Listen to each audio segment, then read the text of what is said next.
And I don't think it's actually going yet, even though it says it is going. I don't know. I could try talking, but let's be sure by when I get the picture up. That means it's working.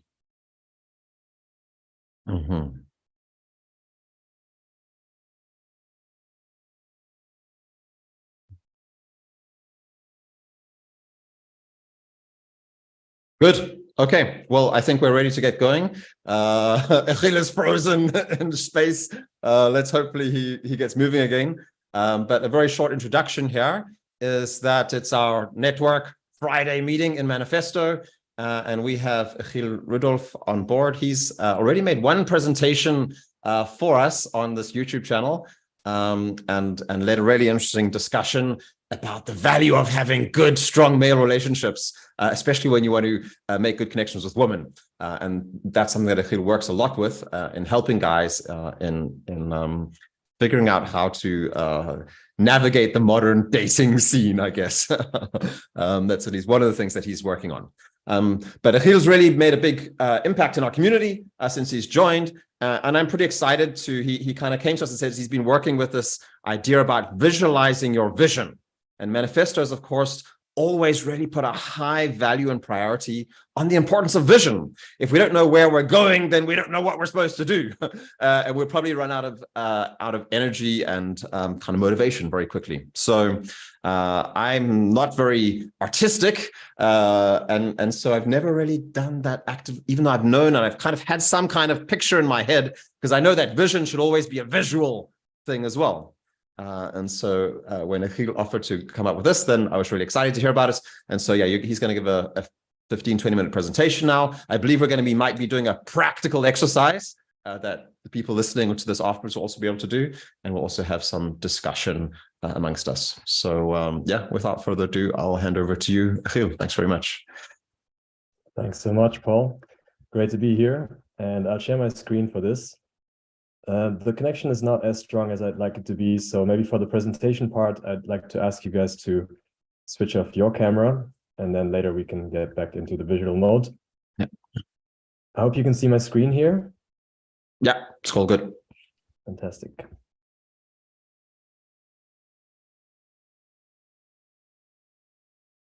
So yeah, I wanted to talk about this topic of visualizing our visions. And obviously the vision, like in one of the last network meetings we had, is symbolized by the symbol of the eye. And the word vision even contains the act of seeing. So it seems quite obvious to me that there should be some connection between vision and visual representations.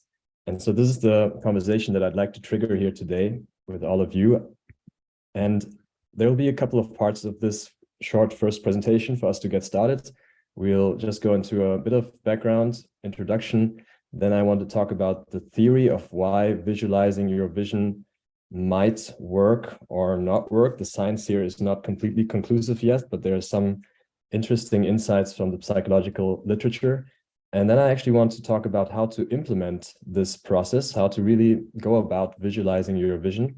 And then in the end, we'll talk about how to integrate the artifacts and the visual representations that you can create into your everyday life and how to make that a part of your routine. So there's this very classic cycle of growth that also here in Maniphesto we talk about a lot, which is first defining your vision, coming up with clear goals, and then turning that into actions and habits especially. And then by doing certain things over and over again, you materialize certain outcomes. And then when you have achieved that outcome, you probably have another idea for a new vision, a new goal that you want. And so this way, iteratively, you move closer towards your end vision. And what I've been wondering about for some time now is there a process that can accelerate this cycle? And is there maybe even a step that's missing? And I think that for some of us, there is a step that can help here, and that's visualization. And it's a step somewhat between vision and action. So vision, when we talk about vision here in Maniphesto, at least, we often think of writing down our goals, and it's a more a verbal process. And there is a part in the core integration training where it just asks you, what is your vision? And then you're supposed to answer with words. But in that process, I realized that a lot of times I actually think more of images, and I realized that it helps me think in images. And in the next part of this presentation, I want to discuss with you why that might be, why images might be a more useful way to think of your vision, and why it can actually inform your actions and habits more closely. And so I think there's different mechanisms that make imagery a powerful tool to use when you're moving from vision to action. And the first one is that, in a way, images force you to clarify even more than words what it is you really want. Because you can think of the vision that you write down in words a little bit like a book you read. And when you read a book, right, you can fill in a lot of gaps with your fantasy. And that's great in some ways for entertainment and for creativity, but it also creates some kind of vagueness. And when you have to put a picture to it, that's the analog of making a movie out of the book, you concretize, you really decide for one particular version of your vision. And that can be very helpful, especially when you find yourself abusing the vagueness of a verbal vision and not taking very directed, concerted action because you kind of make up excuses where you say, yeah, I wasn't really sure how I wanted it to be anyway, so it's okay that it didn't happen. And so by choosing pictures, you make yourself think very, very hard about what it is exactly that you want. And it also makes you think not just about what you want, but also what you can actually believe in. So when you choose a picture, let's say, of a certain part of your vision, let's just say you have a vision of having a house someday, right? You want to have a house. And so when you think really hard about what kind of house you want, and then you look at pictures, you will think very hard about what kind of house you believe you could actually possess at some point in your life. This is a very kind of materialistic example, but it makes the point that there will be a point where you hit your own limiting beliefs and you start realizing that maybe you don't even believe in your ability to create a house of the kind that you really want. And then you will have some conflict, which will be revealed. And that's the very good thing. And then you can decide whether you want to start believing more in your dreams or whether you want to make it very clear to yourself that you have unrealistic dreams and you should adjust your expectations.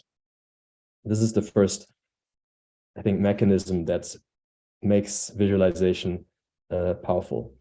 The second mechanism that I want to expand here is images make your vision more vivid.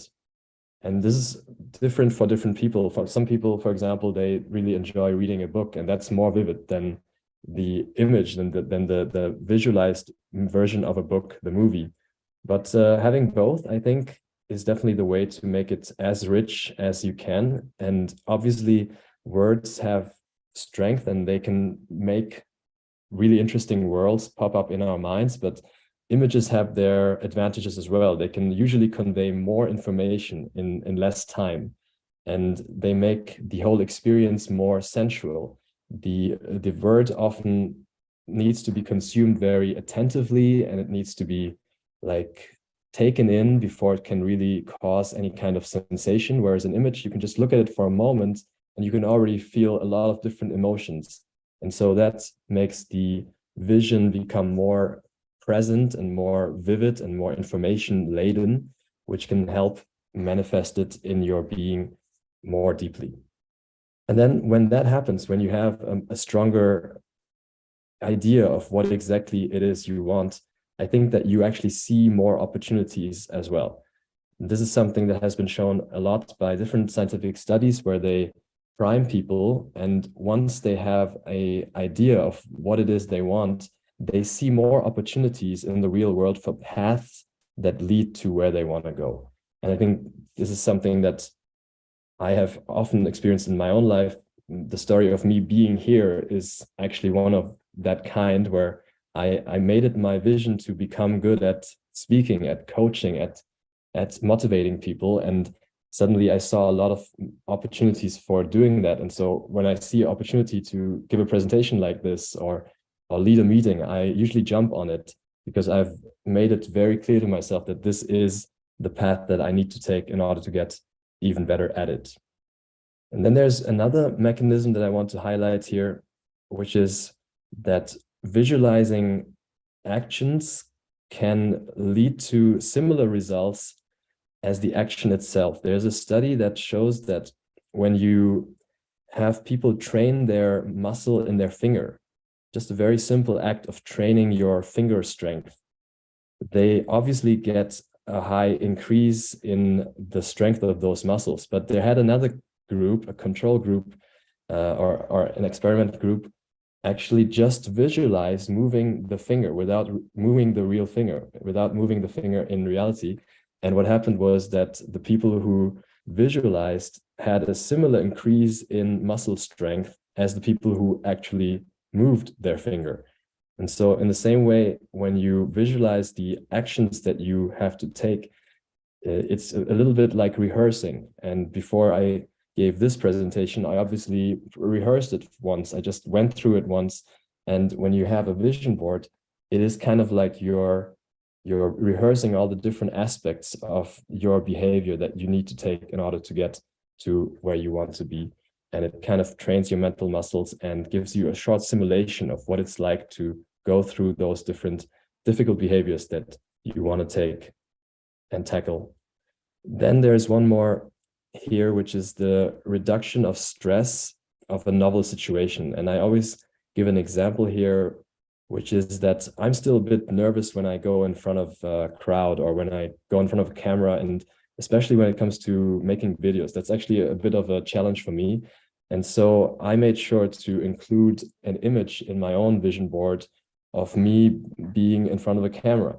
And by looking at that, this moment of having a camera at me becomes a little bit less scary, because I don't just experience it when I actually put a camera in front of me, but I also experience it every time I look at that little photo.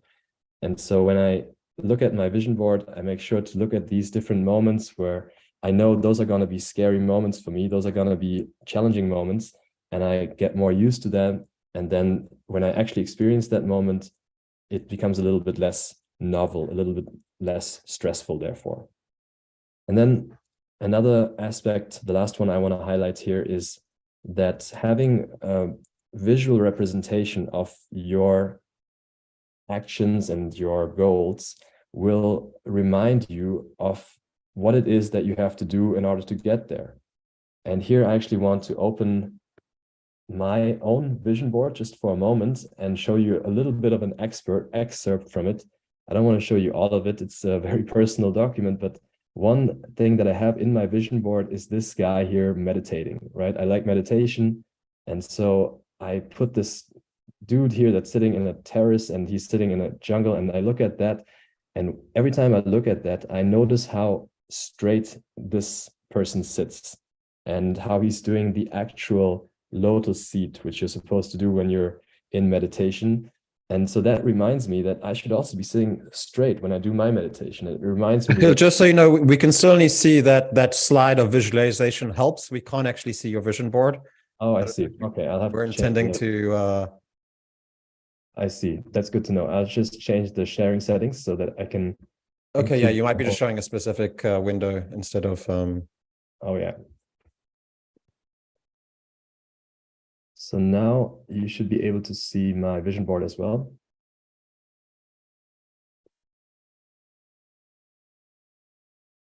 it's good now, yeah. Awesome.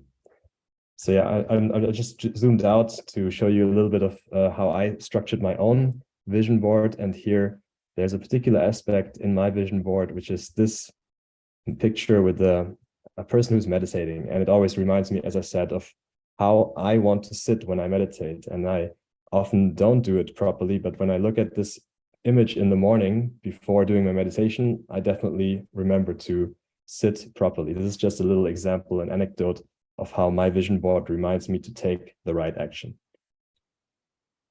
Now let's get back to the presentation and talk a little bit about how you can actually take this and implement it in your own life. The example I just showed was my own vision board, and here we can talk a bit about practicalities, really. One way to build your vision board is to just browse the internet, look for images, and put them together into a big keynote or a PDF, as I just did. But there are actually many other tools. I just did a little bit of research now on how people do vision boards today. And the best way, I think, is Canva, which is a tool where you have a lot of templates and you can basically have a pre-made vision board where you just need to replace the images. There's other ways these days where you can even generate images. If you don't find an image that really corresponds to your vision, you can even use AI to generate exactly the kind of image that you envision. And then, of course, there's also a kind of process to creating a vision board. I like to divide it into different areas, and I like to use one corner for my professional and my work and my purpose, one area for my health and my body and personal practice, and then one area for my relationships, a lot like we do in Maniphesto in general with the 3 Ps: personal practice, purpose, and people. And so this could be a moment where we take some time to actually create our own vision board, but I'd like to do this at the end and now talk a little bit more about how to integrate a vision board once you have created it into your everyday life. So the first step, I think, is to actually print it out and place it prominently. And this can be digitally, it could be on your phone background, on your desktop background, or analog in a printed version next to your desk, or I have it behind my bed and next to my desk. And then I also have a process to actually include it in my routines. So every day in the morning, I do a journaling routine where I look at my tasks for the day, but I also make sure to write down a few affirmations. And that's where I include the vision board very naturally, because when I write down my affirmations, I have a quick look, just a quick glance at that vision board and think of the images that correspond to my affirmation. And then I close my eyes and actually try to not just bring up the vision, not just bring up the imagery of that vision, but also the feelings, the sensations, even the smells, even the touch. So that way you can make that vision and that visual representation of the vision really become alive and make yourself feel as if you're already at that point. And then again, it will remind you of the things that you want to be doing in order to be that person today. It will remind you of the things that you're not doing correctly right now, where it's very clear that there's a discrepancy between that person in the vision and the person you are right now. And then that will be a good motivation to just change that and close that gap. But then it's also important, I think, to combine it with some kind of releasing and letting go, because a risk of this very concrete visual representation of your vision is that you get attached to the specific outcome that's on that picture. And so you will never be happy if you want your life to be exactly like on those pictures. It will not happen exactly like that, obviously. So I like to combine this process of visualizing with a process of releasing and allowing myself to feel all the emotions that come up, but then also of letting them go and giving up control in some way, where I admit to myself that there's only so much I can do and I cannot force the universe to give me exactly what's on those pictures, but I give up control and allow the universe to play its role and decide also in some way for me what of my own vision materializes and in what way exactly. And then the last part, I would say, of integrating this into your life is to update it. And once a year, I take some time to look at that vision and really update the parts that have changed. For example, there was a big corner in my vision board about relationships. And in that part, I used to have a lot of random people that I kind of scraped from the internet because I didn't have the right partner yet at that time. And so obviously when I found the person that I'm now happily in a relationship for the last 3 years, I had to update this. And that was a fun moment because I realized that I could just replace all those images that I had scraped out of the internet with real images from my life. And then I thought about my whole life as this kind of puzzle that comes together as I go through my vision board and start replacing the images that I had chosen from the internet with images from my real life. And there's one thing that's kind of in between. I also want to show you this as an example. There was like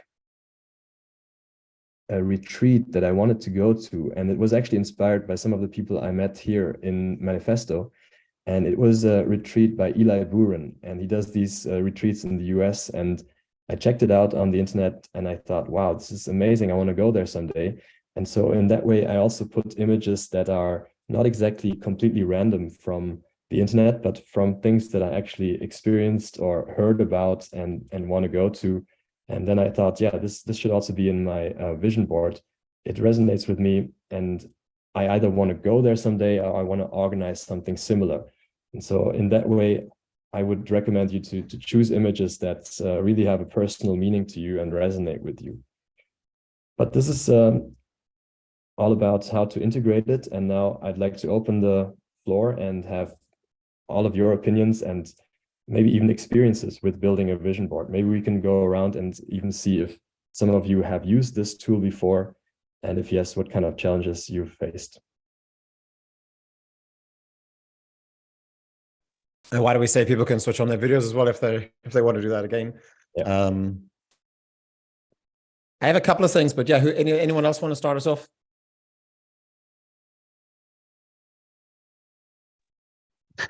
Yeah. Do you hear me? Yeah. Yeah, I can say that I'm totally agree that when I tried to make a vision, like until I make a picture in my mind, an image, it was impossible to formulate it with words for me. After I had a picture, yeah, it's a starting point, and yeah, I can develop that. Yeah.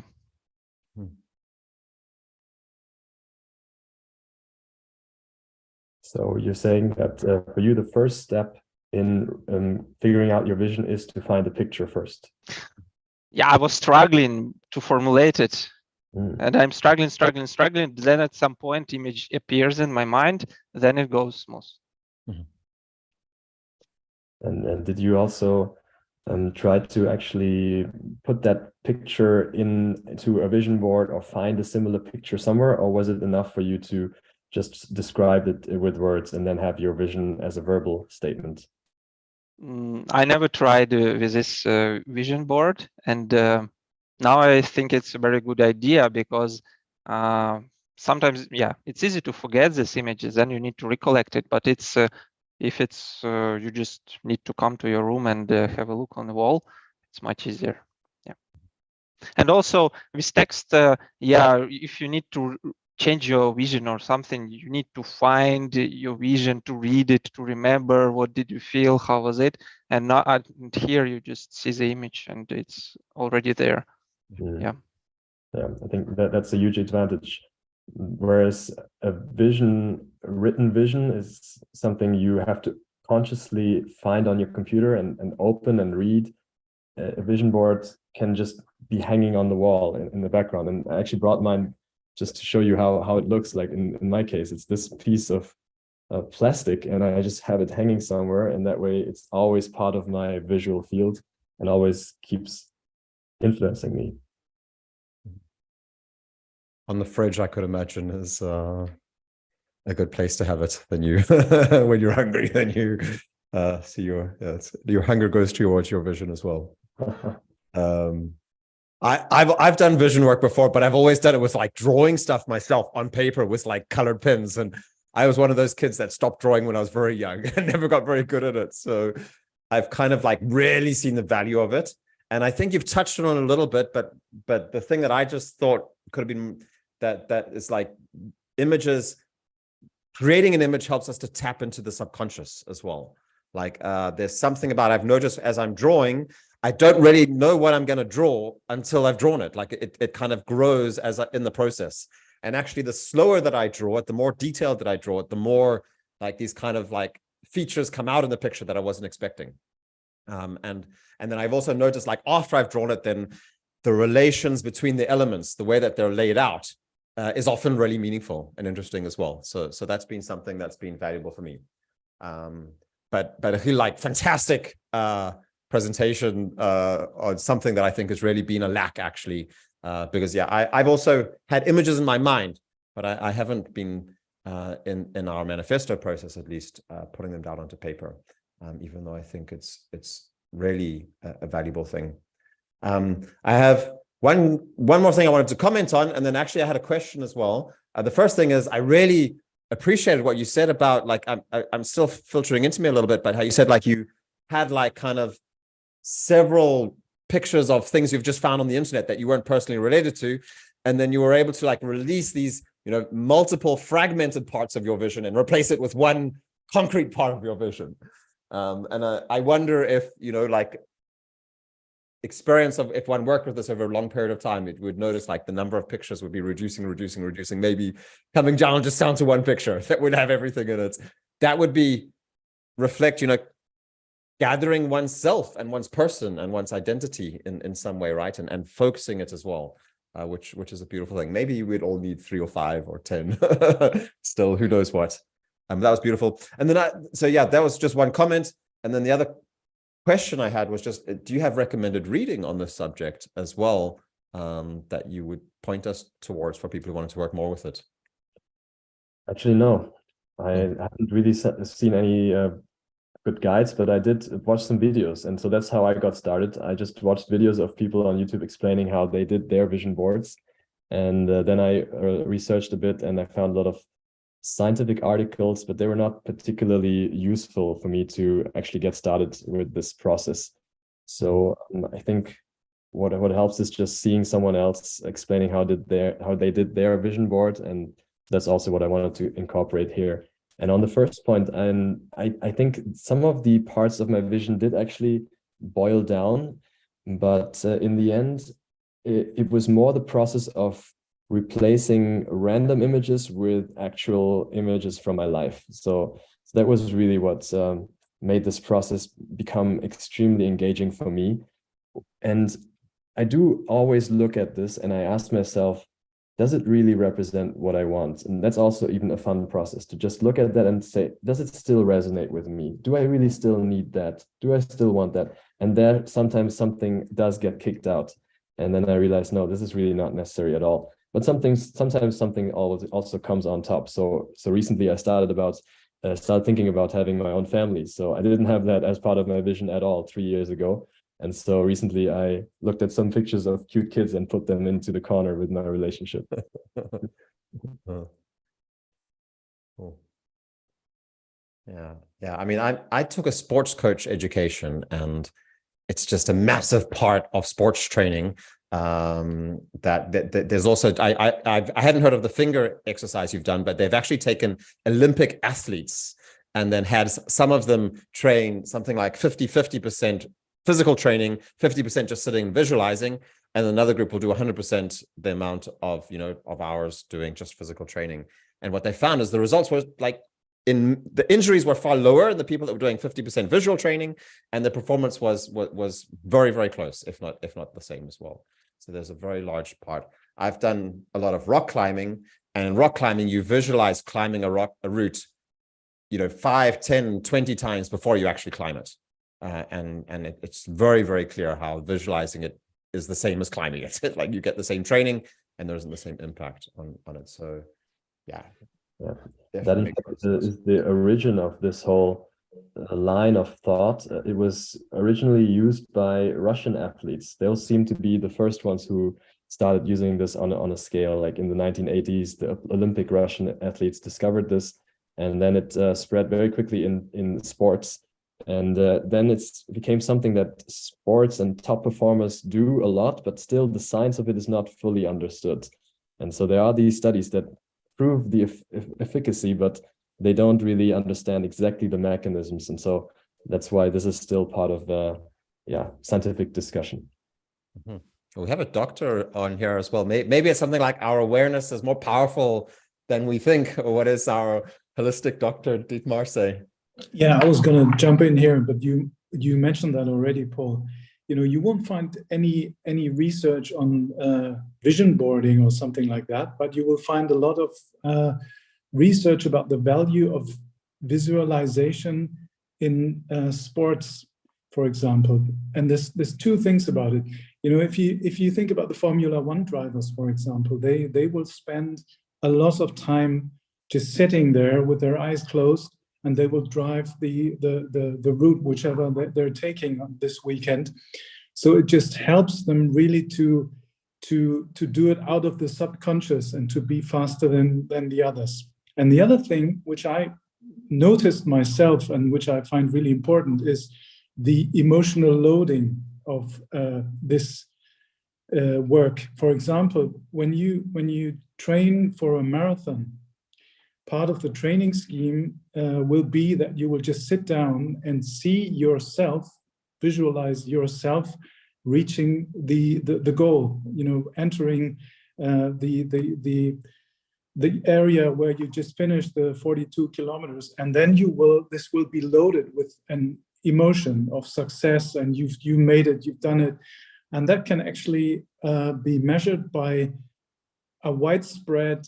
You will have like biomarkers, you will have hormones that you just put out sitting there and doing this visualization, and that will help you reaching the goals of your training scheme when it comes to the running part. So that's really important that you do a biochemical training there just by sitting and visualizing it.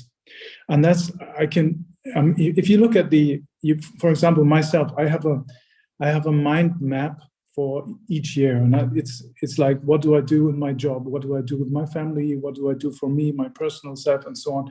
And that's driven by my mind. But if it comes down to pictures that I really look at and it's concrete, then there's this emotional load, and that makes the difference. And that can be measured by changes in your hormonal system as well. And there's been research going on about this. So there is scientific proof, but it is the important thing is the emotional loading of it. Interesting. So in a way, also what you're saying is that it has been researched more with these short-term projects, like a particular race and a particular project. And now we're kind of extrapolating it and taking the same mechanisms and applying it to the project of our lives and visualizing certain bigger milestones in our lives.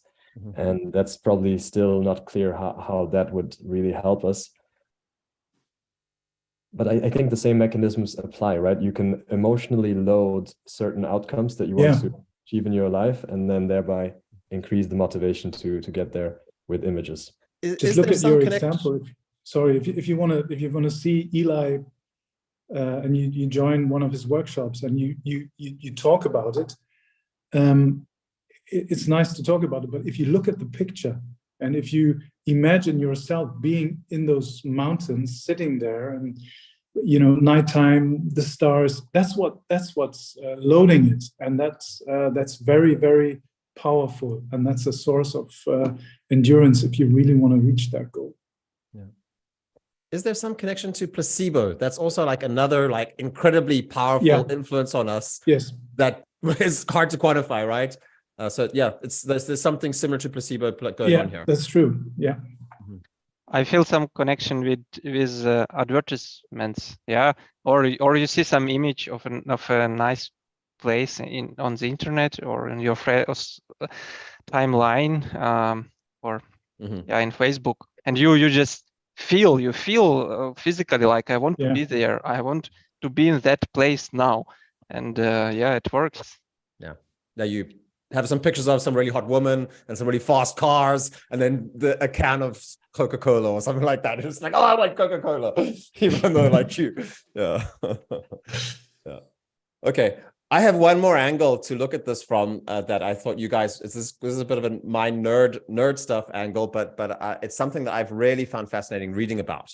And that is that I'm a practitioner of, or I'm a member of the Orthodox Church, and in the Orthodox Church we have all these things called icons, which are visual representations of saints and different scenes from the story of the Bible. And there's a lot of theological writings on how these icons have a very, very different way of conveying meaning than reading just text in the Bible.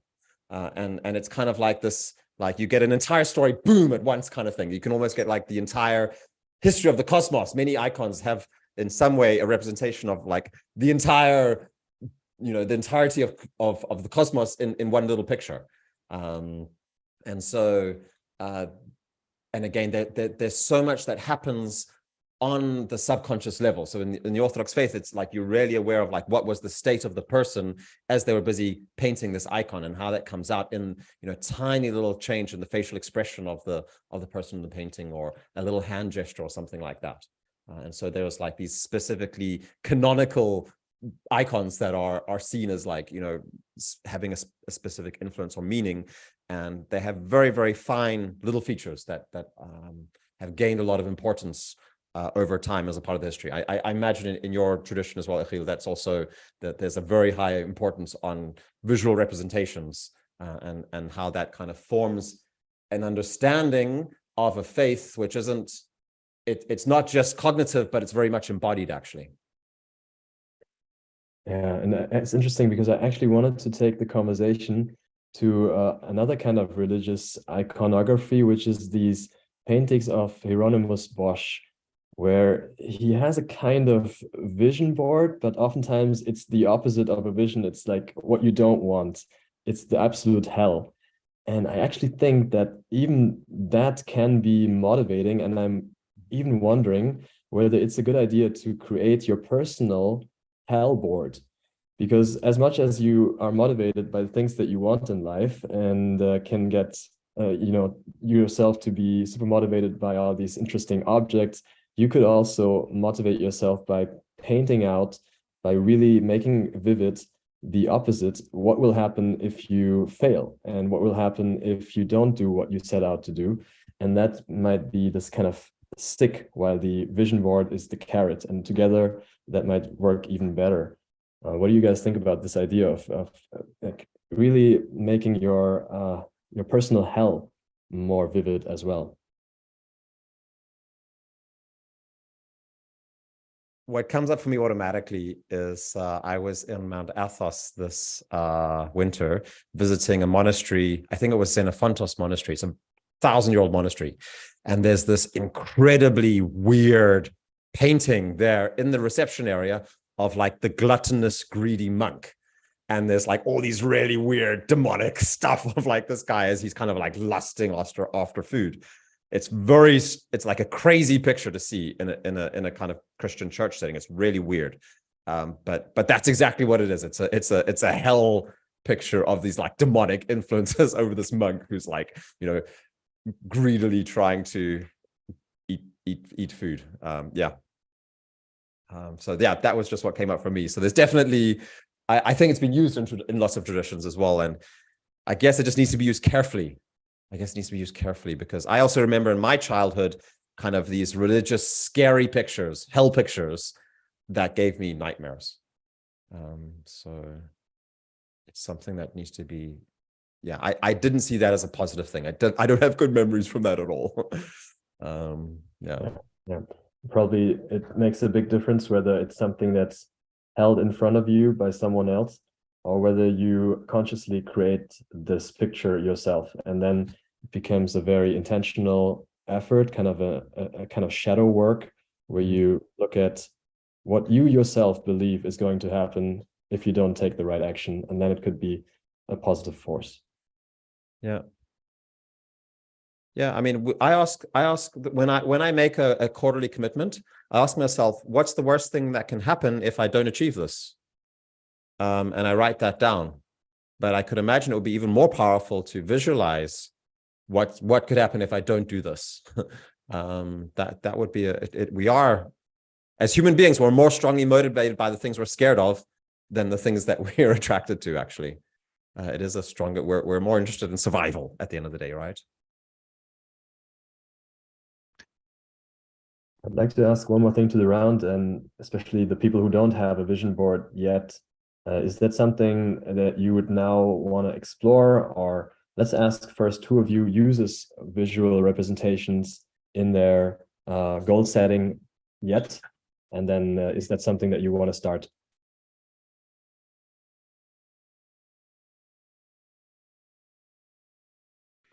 Yeah, I do this. I have my mind map, and I have those visions for special goals. Yeah. I don't do this now, but even during our talk, some images already popped up in my mind, and I feel it's really easy to find something similar in internet to start with. And yeah, I want to do it. But when I think about negative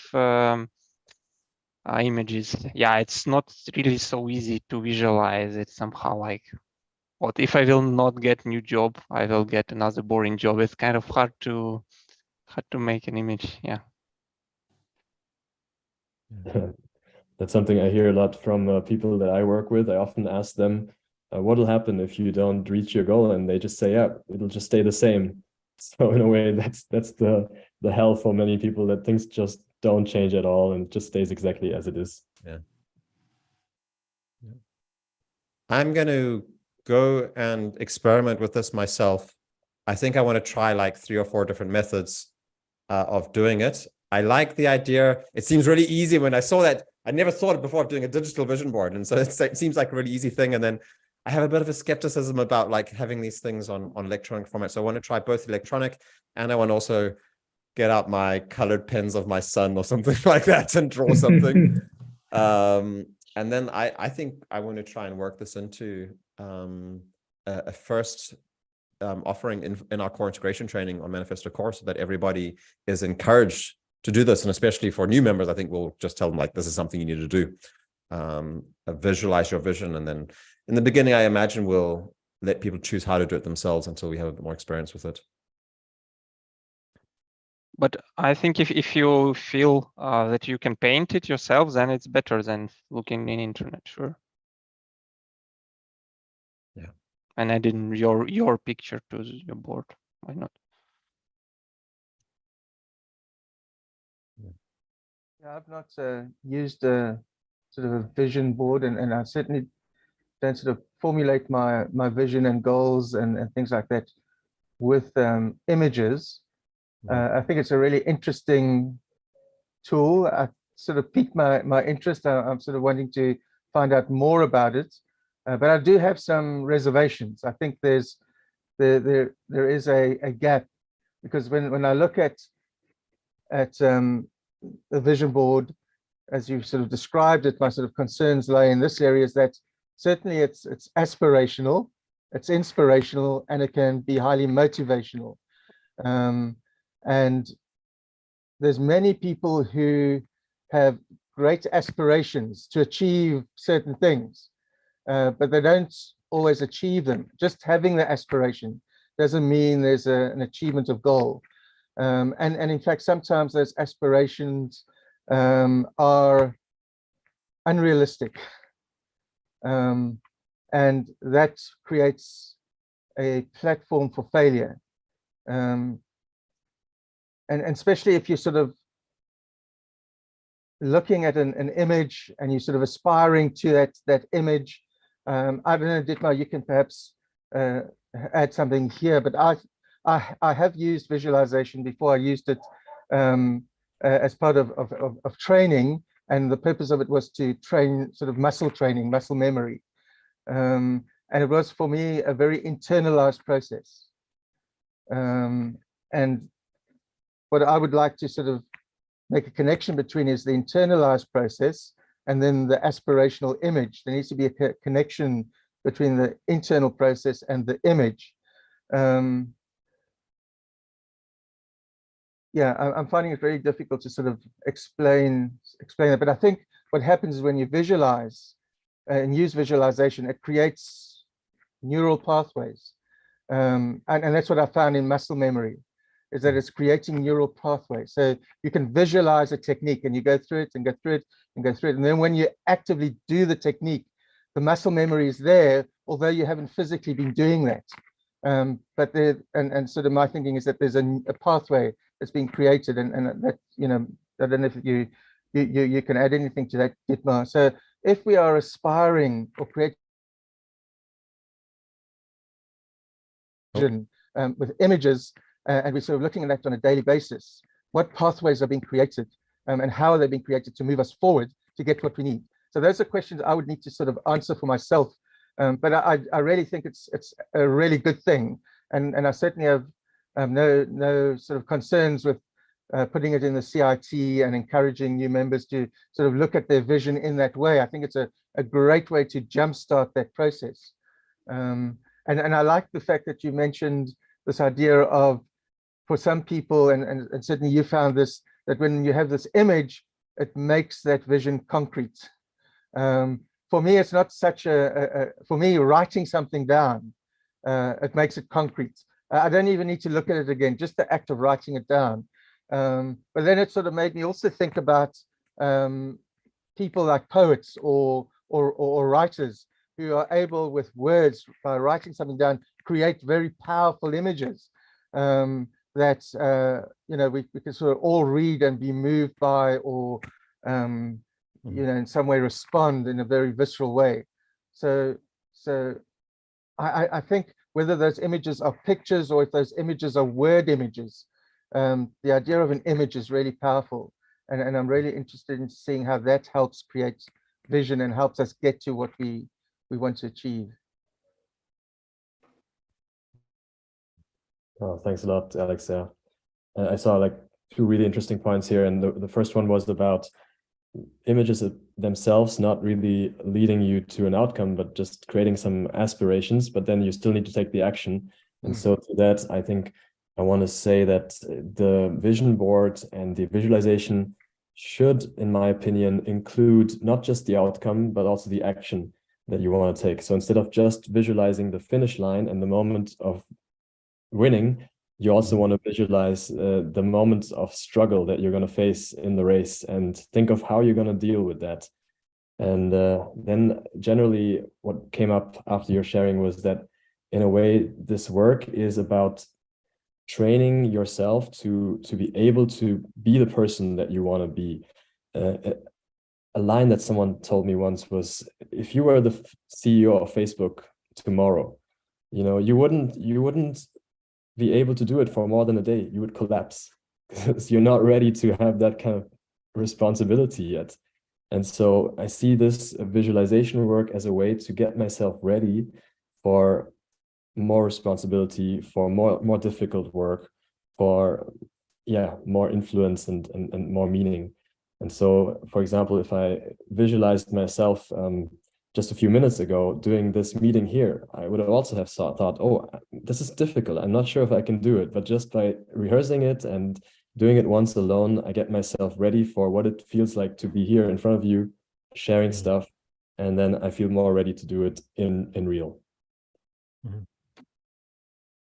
Maybe I can just add then that sounds to me like it's actually, you can use it proactively at the level of identity, by having an aspirational identity that you want to grow into, and by visualizing that identity, if who you are is made up by those pictures, that you can actually use that to move yourself and then develop the qualities that that kind of person will have in himself as well. And and especially if you're including doing the hard work, I would say, not just being the guy sitting in the beach in Thailand drinking, having a drink and saying that's what I want, but you know, like, you know, some people believe in the, what's it called, law of attraction kind of stuff, but I think that there seems to be something there, but I'm a much bigger believer in not take, it's not about the shortcuts, it's not about the result, it's actually about the way there. Yeah. I think this link which Alex is talking about between your real state and this image is relevance. So this image is, I feel, should be extremely relevant to you, to your situation now. Then it should work.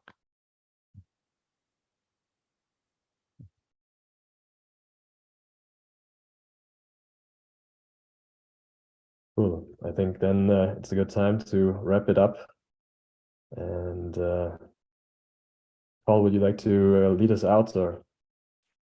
Yeah, I think I'll just say thanks very much, Achill, for a fantastic presentation. That was really valuable. As soon as I saw the topic, I was like, oh, this sounds like it's going to be useful. And it's really great to see that more and more guys are coming up through Maniphesto. Bolo, yourself, Richard Batty, and Alex Dietmar's already been doing several presentations for us, but it's really great to see how the more I let go of these things, the more improvements can come as well. And this has certainly been something that's just added another solid, important brick into what it is that we're trying to build. So thanks very much, Achill, and thanks guys for joining. It was a really interesting conversation. So I appreciate seeing you guys, and hope everyone has a great weekend. Yeah. Thanks a lot. Thanks very much, guys. Thank you.